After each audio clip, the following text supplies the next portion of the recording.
तुम हमारी चिंता करो, हम तुम्हारी चिंता करेंगे, बस इतना करो। तुम हमारे चिंता में मन को लगा दो, फिर देखो तमाशा, फिर हम तुम्हारे लिए क्या करते हैं, हैं? जोगक्षेमं बहमहम अनन्यश्चिन्तयन्तमं ये जन पुरुषवसते ते संग नित्याभियुक्तनं जोगक्षेमं बहमहम। ये सत्य है। अनन्य भाव से जो मन को हमको समर्पण करके मेरे चिंतन करते हुए दिन व्यतीत करते हैं, उसके जोग से मैं बहन करता हूँ। जोग माने अलभ्य वस्तु का संस्थान, जो चाहिए जो वस्तु, वो वस्तु भगवान जुगाड़ लगा देते हैं। क्षेम माने लब्ध वस्तु का संरक्षण। हमारे घर में जो वस्तु है वो रक्षा के लिए तुमको चिंता करने की आवश्यकता नहीं है, भगवान रक्षा करेंगे। हम करते हैं, भगवान कहते हैं सिर्फ तुम मन को हमको दो, बड़ी सरल है। थोड़ा हमारे लिए थोड़ा चिंतन करो कुछ समय। अगर ऐसा मन नहीं लगता है, कुछ समय के लिए बैठो, आसन में बैठो, कोशिश करो, चिंतन करो। बोलते हैं मन लगता नहीं है, मत लगने दो, कोशिश तो करो। भगवान बेईमान नहीं, ये संसार है बेईमान निमक हराम। भगवान बेईमान निमक हराम नहीं, वो तुमको इंटरेस्ट के साथ तुम्हारा फल प्रदान करेंगे। 5 मिनट भी, 2 मिनट भी भगवान के लिए तुमने आसन में बैठकर उनके लिए चिंता करने के लिए प्रयत्न कर रहे हो, 2 बार मुख से नाम उच्चारण कर रहे हो, भगवान उसमें प्रसन्न हो जाते हैं। देखते हैं जो ये हमारे लिए बैठा है, इसका मन लगता नहीं, मन लगता नहीं है, चंचल है, घूम रहा है इधर उधर, क्या करें, भजन होता नहीं है, मन लगता नहीं है, नाम होता नहीं। ये सब बेकार बात है, ये सब बेकार बात है। ये आपने को धोखा दे रहे हो, तुम धोखाबाज हो। मन लगता नहीं है, तुम आसन में बैठो, बैठे रहो, दरवाजा देकर बैठे रहो। फिर देखो धीरे धीरे धीरे धीरे फिर मन लग जाएगा। अभ्यास जुगयुक्त चितसानन्यगामिना परमं पुरुषं दिव्यं जाति पार्थानुचिंतन। अभ्यास करते करते करते करते, एक बच्चा पहले लिखना आता नहीं है, हाथ घुमाता है, मन उदास हो जाता है, मैया डांटते हैं चलो हाथ घुमाओ, लेकिन एक दिन वो खुद ही लिख लेता है। वो हाथ घुमाना वृथा जाता नहीं है, वो स्वयं एक दिन लिखना शुरू कर देता है। अगर पहली स्थिति में तुम कहोगे इसका जो रेखांकन है ये तो रसगुल्ला बना रहा है, इसको उठाओ, बेकार समय नष्ट हो रहा, रहने दो, तो कभी वो लिख नहीं पाएगा, कभी लिख नहीं पाएगा। अगर लिखना है तो हाथ घुमाना ही पड़ेगा। ऐसा ही हमारा भजन होता नहीं है। लेकिन जैसे गुरुदेव आदेश किया है, जैसे निर्देश किया है, जप तप ध्यान धारणा उपासना पूजा पाठ करते रहो, अभ्यास करते रहो, एक दिन हो जाएगा, वृथा नहीं जाएगा। तुम्हारा एक पल की चेष्टा भी वो वृथा जाने वाला है नहीं, वृथा जाएगा नहीं, है ना। अभ्यास करते रहो, है ना। इस तरह से अभ्यास करना पड़ेगा। ये नहीं मन लगता नहीं है, मत लगने दो, मन के पीछे मत भागो। तुम भागना नहीं, शरीर से भागना नहीं, बस मन को भागने दो। मन इधर उधर भागता है, फिर धीरे धीरे धीरे धीरे संयमित हो जाएगा। सर, मन भागने से तो शरीर को मजबूर कर देता है।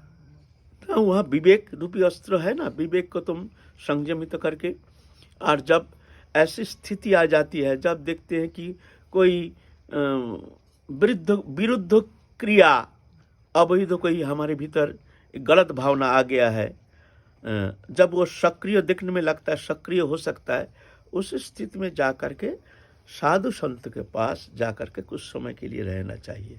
उस समय के लिए तो उनका सानिध्य में आने से धीरे धीरे उनके भाव उसमें परिवर्तन आ जाएगा। मान लो हमारे भीतर एक गलत भावना आ गया, ये तो मनुष्य एक संस्कार की पूंजी है। अतकन प्रयुक्तांग पापं चरित पुरुष अनिच्छन्न विवाष्णेय बलादीप नियोजित। अर्जुन कहते हैं बलपूर्वक हमको पाप कर्म करने में हमको मजबूर कर देता है। अनिच्छन्न भी, मेरी कोई इच्छा नहीं, लेकिन बलपूर्वक हमको धक्का मार के कौन एक अदृश्य शक्ति जैसे हमको मजबूर कर देता है। प्रभु तुम तो कहते हो मन को संयम करो। तो ऐसी स्थिति में क्या होता है, जब अकेला रहना बहुत खतरनाक है, उस स्थिति में कोई महत्पुरुष, कोई साधु संत के सानिध्य में रहो, तो उनके संपर्क में आने से धीरे धीरे धीरे धीरे तुम्हारे भीतर विवेक जागृति हो जाएगी, ये धीरे धीरे प्रशमित हो जाएगा। और मान लो वस्तु संपर्क में जाओगे, तो वो ऑटोमेटिकली तुम्हारा बुद्धि को नष्ट करके धीरे धीरे खींच लेंगे अपने ओर। ये ऐसे समर्थ है उसमें, ऐसा है ना। तो उस स्थिति में साधु संग में रहना चाहिए, तो जा करके बचाव हो सकता है। चक्षु कोई पाप कर्म में प्रवृत्त होते हैं, ये तो स्वभाव है, तो ये क्या कोई दोष थोड़ी है, ये तो अनादिकाल का स्वभाव है। तो जीव मात्र, प्राणी मात्र ही ये विभाष होकर, ऐसे भोग वृत्ति में आसक्त होकर क्रियाशील हो जाता है। ये तो कोई दोष थोड़ी है, ये तो होता है, होगा। मानिए बड़े बड़े मुनि ऋषि का हो जाता है, ऐसा कोई बात थोड़ी है। जब तक शरीर है तब तक ही विकृति है, क्रिया है। लेकिन हाँ, भजन करते करते साधु संग में रह करके तीव्र भजन के द्वारा धीरे धीरे जब विवेक की जागृति होती है, तो ये जो हमारे भीतर जो दुष्ट प्रवृत्ति है, ये शांत हो जाता है, ये निष्क्रिय हो जाता है। इसका ताकत ज़्यादा होने के कारण विवेक के द्वारा उसको पराभूत करके उसको दबा के रखने में समर्थ है। इतना होता है, ये नहीं कि एकदम समाप्त हो, कोई प्रवृत्ति है ही, रहेगा ही नहीं, लेकिन वो निष्क्रिय हो जाता है। और जहाँ विषय संपर्क, विषय सान्निध्य संपर्क में रहोगे, भजन में उदासीनता, भजन में शिथिलता आ जाएगी, तो वो प्रकृति तुमको ऑटोमेटिकली स्वाभाविक तुम्हारा मनोवृत्ति को ऐसे का हरण करके धीरे धीरे भोग वृत्ति को जागाने में समर्थ हो जाएगा। तो क्या वो चक्षुओं से जो पाप प्रवृत्ति जो जगी और उसमें थोड़ा बहुत प्रवृत्त हुआ, तो क्या उसका पाप का भोगना पड़ता है? हाँ, ऐसे जो साधु हैं और साधारण मनुष्य है, साधारण जो भजन करते नहीं, दो मनुष्य है, एक बद्ध जीवात्मा, एक बद्ध जीवात्मा, एक उन्मुख जीवात्मा। दो प्रकार जीवात्मा है। बद्ध जीवात्मा माने भगवान को जानते नहीं, मानते नहीं, उनकी इच्छा नहीं, चेष्टा नहीं, रुचि नहीं, कोई बोध नहीं, संसार चक्र में फंसे हुए, उससे कोई लेना देना नहीं है। भजन भजन ये लोग जानते हैं सब बेकार है, पागलपन है। तो ये बद्ध जीवात्मा के लिए जो क्रिया है वो काल चक्र में जाता है। ये काल चक्र अपने कर्म अनुसार उसको फल भोगना पड़ता है।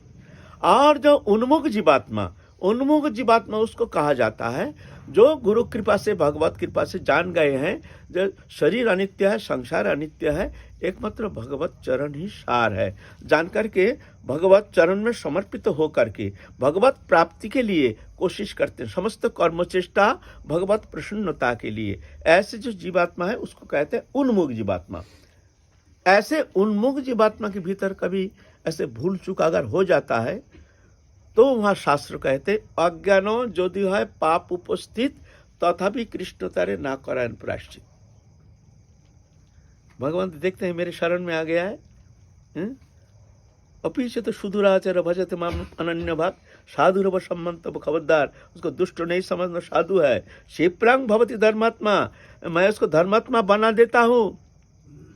कौन तो प्रतिजानी न में भक्त प्रणश्यति, मैं उसको नष्ट होने नहीं देता हूँ। ये उन्मुख जीवात्मा के लिए वहाँ भगवान उसको प्रायश्चित नहीं कराते हैं, क्योंकि वो तो कोशिश कर रहे हैं ना, लेकिन पूर्व संस्कारवश कभी कभी ऐसे विवशता के कारण वो भूल कर बैठता है। ये दोष नहीं है, ये स्वभाव है। वो दुखी हो जाता है, पश्चाताप होता है, बड़ा भयंकर कष्ट पाता है। कितने कितने हैं आत्महत्या कर लेता है, भूल किया फिर आत्महत्या भी किया।